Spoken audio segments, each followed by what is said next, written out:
Assalamualaikum warahmatullahi wabarakatuh. Shalom, Om Swastiastu, Namo Buddhaya, Salam Kebajikan. Kami dari kelompok 2 mata kuliah pemasaran sektor publik dengan dosen pengampu Bapak Rezal Hadi Basalamah SEMAT. Program studi Ilmu Administrasi Negara, Fakultas Ilmu Sosial dan Ilmu Politik, Universitas Maritim Raja Ali Haji. Nah, sebelum kita masuk pada pembahasan, izinkan kami memperkenalkan anggota kelompok kami. Adapun kelompok 2 sendiri beranggotakan: Perkenalkan, nama saya Dwi Wahyuni Putri dengan nomor NIM 11 Perkenalkan, nama saya Mutari Ainisa dengan nomor induk mahasiswa 1905 6320 10 Perkenalkan, nama saya Karna Oktaviani dengan NIM 2005020011. Perkenalkan, nama saya Agus Nuri Ayuzizi dengan NIM 2005020027. Perkenalkan, nama saya Baja Aisyah Kencana Dewi dengan NIM 2105020001. Saya Hafiani Septiendri dengan nomor induk mahasiswa 2105020007. Perkenalkan, nama saya Alwi Ardiansyah dengan NIM 2105020016. Saya Yogi Retrawinata dengan NIM 2105020030. Perkenalkan, nama saya Nisrina Kaindah dengan NIM 21050056. Nah, pada video kali ini kami akan membahas mengenai marketing plan desa wisata Penyengat. Mari kita masuk pada sejarah Pulau Penyengat.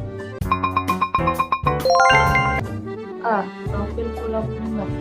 Pulau Penyengat atau Pulau Penyengat Indrapati dalam sebutan sumber-sumber sejarah adalah sebuah pulau kecil yang berjarak kurang lebih 2 km dari kota Penyengat. Pusat pemerintahan Provinsi Kepulauan Riau. Pulau ini berukuran panjang 2.000 meter dan lebar 450 meter. Berjarak lebih kurang 35 km dari Pulau Batam. Pulau ini dapat ditempuh dari Tanjung Pinang dengan menggunakan perahu bermotor atau lebih dikenal pompong yang memerlukan waktu tempuh kurang lebih 15 menit. Pulau Penyengat merupakan salah satu objek wisata di Kepulauan Riau.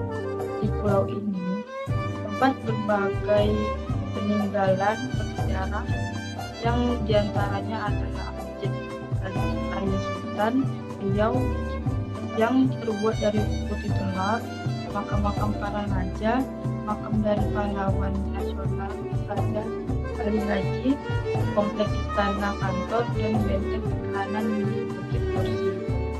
Sejak tanggal 19 Oktober 1995, Pulau Penyengat dan kompleks istana di Pulau Penyengat telah dicalonkan ke UNESCO untuk dijadikan salah satu warisan dunia.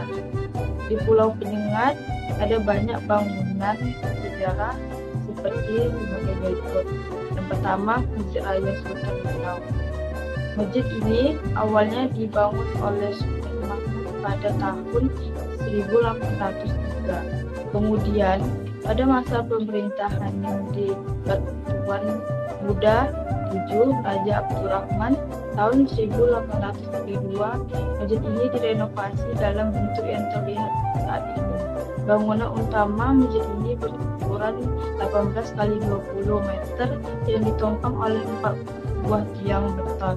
Menurut sejarahnya, masjid ini dibangun dengan menggunakan campuran putih telur, kapur, pasir, dan tanah liat. 2. Mushaf Al-Quran. Terdapat 2 buah Al-Quran tulisan tangan yang tersimpan di dalam Masjid Sultan Riau Pulau Penyengat. Salah satu yang diperlihatkan kepada pengunjung adalah hasil goresan tangan Abdul Rahman Istanbul, seorang penduduk Pulau Penyengat yang dikirim oleh Kerajaan Tiongkok ke Mesir untuk memperdalam ilmu agama Islam. Sekembalinya dari belajar, dia menjadi guru dan terkenal dengan Ataya Istanbul. 3. Istana Kantor. Istana Kantor adalah istana dari yang di Pertuan Muda Riau 8 Raja Ali 1844 sampai 1857 atau juga yang disebut dengan Manung Kantor. Selain digunakan sebagai kediaman, bangunan yang dibangun pada tahun 1844 ini juga difungsikan sebagai kantor oleh Raja Ali Haji. keempat, Balai Adat Melayu. Balai Adat Melayu Pulau Penyengat adalah replika rumah adat Melayu yang pernah ada di Pulau Penyengat. Balai adat difungsikan untuk menyambut tamu atau mengadakan perjamuan bagi orang-orang penting. Di bagian bawah balai adat ini terdapat sumber air tawar yang konon sudah berabad lamanya dan sampai sekarang airnya masih mengalir dan dapat langsung diminum. 5. Monumen Bahasa Melayu. Pada tanggal 19 Agustus 2013 telah diletakkan batu pertama pembangunan Monumen Bahasa Melayu di areal dalam berkas Benteng Kursi, Pulau Penyengat oleh Gubernur Kepulauan Riau Haji Muhammad Sani. Pembangunan monumen ini merupakan wujud penghormatan dan penghargaan pemerintah Provinsi Kepri terhadap jasa Raja Ali Haji sebagai pahlawan nasional di bidang bahasa. Selain itu juga untuk lebih mengenalkan tentang asal dan arti bahasa Melayu yang dipakai di Kepulauan Riau dan Lingga, serta bahasa Indonesia yang digunakan saat ini. Pembahasan Monumen Etnis 6A dari Desa Wisata Pulau Penyengat.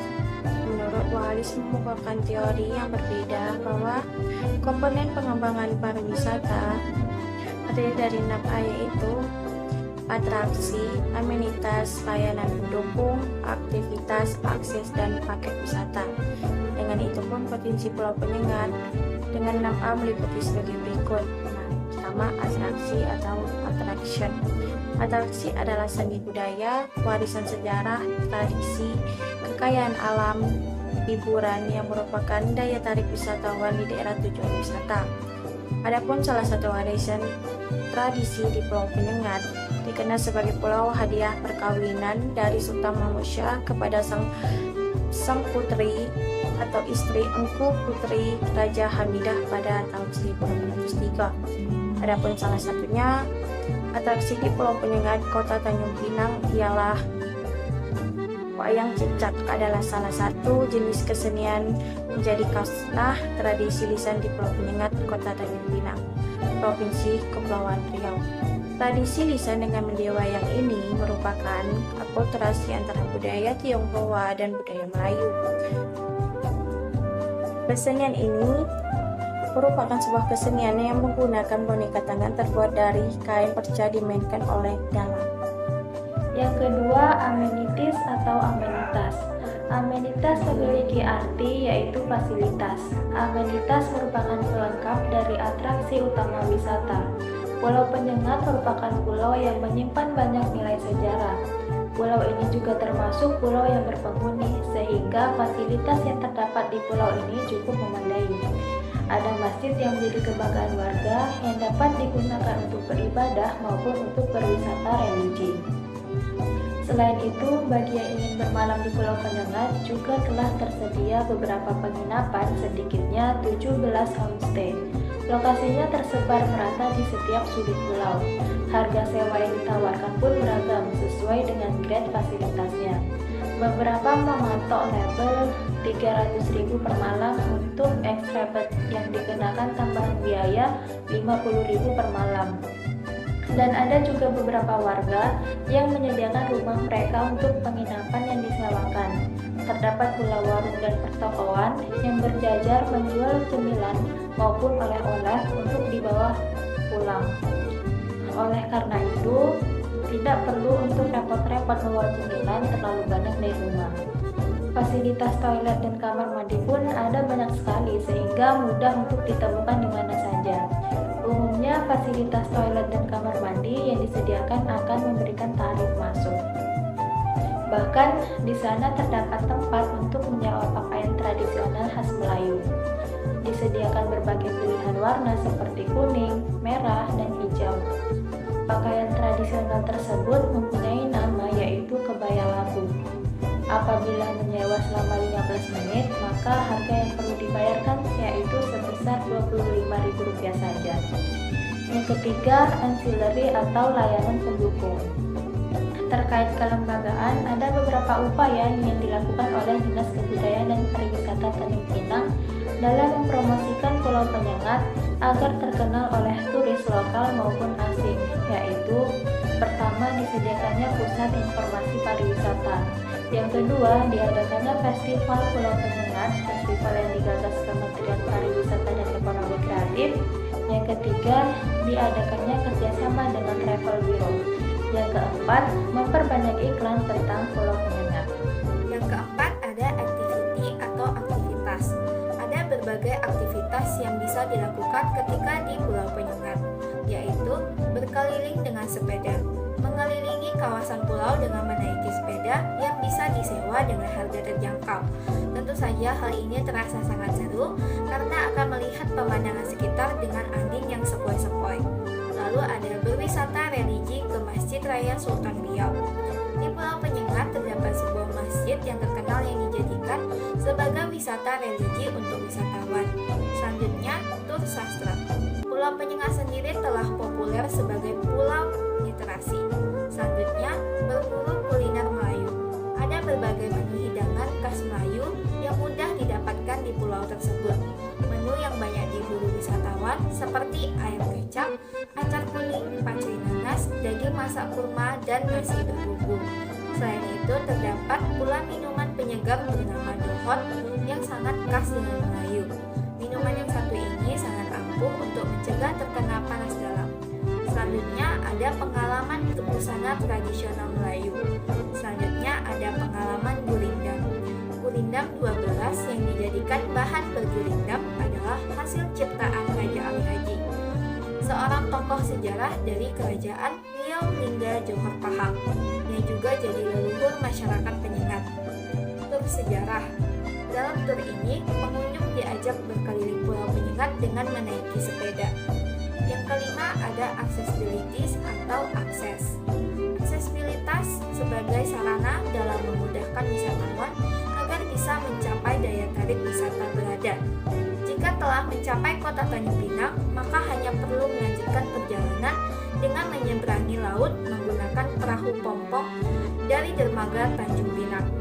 Perahu pompong ini sejenis perahu kayu yang kecil yang bisa memuat sekitar 20 orang sekali jalan. Dengan menyewa pompong seharga Rp7.000, Anda bisa menyeberang pulau dalam kurun waktu kurang lebih 15 menit dan selanjutnya bisa menginjakkan kaki di Pulau Penyengat. Yang keenam ialah available package, yaitu paket wisata. Kelompok Sadar Wisata atau Popdarwis Pulau Penyengat adalah salah satu kelompok yang ada di dalam masyarakat yang memiliki peran dan kontribusi penting dalam pengembangan kepariwisataan di suatu daerah. Adapun halnya Popdarwis, Pulau Penyengat kini lebih berperan penting untuk mempromosikan objek destinasi wisata melalui program paket wisata. Program paket wisata ini diluncurkan oleh Popdarwis dan didukung penuh oleh Dinas Pariwisata Kota Tanjung Pinang. Popdarwis meluncurkan berbagai program paket wisata yang terdiri dari yang pertama tur Masjid Raya Sultan Riau, kedua tur sejarah Pulau Penyengat, ketiga tur literatur, keempat pengalaman gurindam, kelima pengalaman membuat tanjak, keenam kelas memasak, ketujuh pengalaman berbusana tradisional Melayu, dan yang terakhir adalah pengalaman kuliner Melayu. Nah, pembahasan selanjutnya ialah mengenai pesaing Desa Wisata Pulau Penyengat. Pesaing Desa Wisata Penyengat di ranah nasional yang sama-sama bernuansa sejarah diantaranya ialah Desa Wisata Kampung Majapahit, Desa Wisata Adat Suku Baduy, dan masih banyak lagi.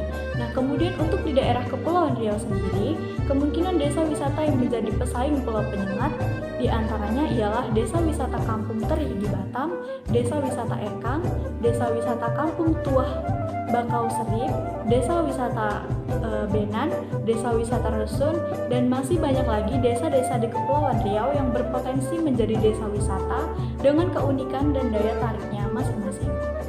Oke, target pasar Pulau Penyengat. Target pasar dari Pulau Penyengat dapat ditinjau dari segi demografis, geografis, dan psikografis. Berikut adalah penjelasannya. Demografis. Demografi dilakukan dengan mengelompokkan konsumen menjadi bergiliran. Pasar menurut umur, jenis kelamin, pekerjaan, pendapatan, agama. Nah, dari sisi demografis, target pasar Pulau Penyengat ini ialah pengungsian baik laki-laki maupun perempuan dengan segala jenis, profesi, dan target agama mayoritas ialah umat beragama Muslim. Geografis. Pada segmentasi geografi dilakukan dengan mengelompokkan konsumen menjadi bagian pasar menurut skala wilayah atau letak geografis. Sementara dari geografis, target pasar Pulau Penyengat ialah wilayah tanpa batasan apapun. Geografis segmentasi.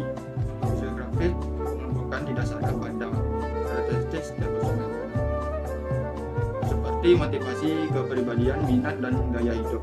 Jika dilihat dari sisi geografis, target pasar Pulau Penyengat ialah masyarakat dengan kepribadian religius.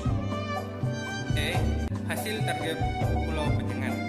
Adapun hasil dari target pasar Pulau Penyengat yaitu sebagai berikut.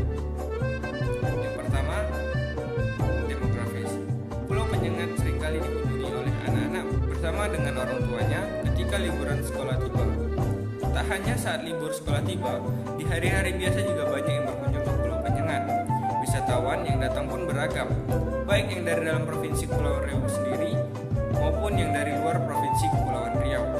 Dalam hal ini, jumlah pengunjung di setiap hari pasti ada pengunjung yang berwisata ke Pulau Penyengat. Namun, sangatlah ramai ketika saat libur Lebaran Idul Fitri dan Idul Adha tiba, karena banyak yang berziarah ke makam para pahlawan yang ada di Pulau Penyengat, serta balai-balai adat Melayu dan bangunan-bangunan sejarah yang ada di Pulau Penyengat seperti Masjid Raya Sultan Riau dan lain-lainnya. Dalam segi geografis, wisatawan mancanegara yang datang melalui Tanjung Pinang berasal dari negara yang bermacam-macam. Yang paling besar adalah wisatawan mancanegara dari negara-negara tetangga yang masih serumpun dengan masyarakat kota Tanjung Pinang dan memiliki banyak kesamaan sejarah, terkhusus dengan sejarah Kerajaan Riau Lingga yang jejak peradabannya masih tersisa dan masih dapat dinikmati sebagai warisan budaya dunia. Selanjutnya yaitu dalam segi psikografis. Motivasi kunjungan wisatawan mancanegara ke kota Tanjung Pinang, khususnya Singapura dan Malaysia, erat kaitannya dengan keberadaan objek-objek wisata sejarah dan sosial budaya yang terdapat di kota ini. Dengan demikian, motif kunjungan mereka termasuk ke dalam kategori menikmati dan mengagumi kegayaan, sejarah, dan seni budaya kota Tanjung Pinang. Di sisi lain, banyak juga wisatawan tersebut yang datang karena adanya hubungan kekerabatan etnis Melayu dengan sanak saudara yang ada di kota Tanjung Pinang. Itulah tadi penjelasan tentang plan desa wisata Penyengat dari kelompok 2. Nah, terlebih terkurang kami mohon maaf, semoga yang kami sampaikan dapat bermanfaat. Kami tutup, billahi taufiq wal hidayah. Wassalamualaikum warahmatullahi wabarakatuh.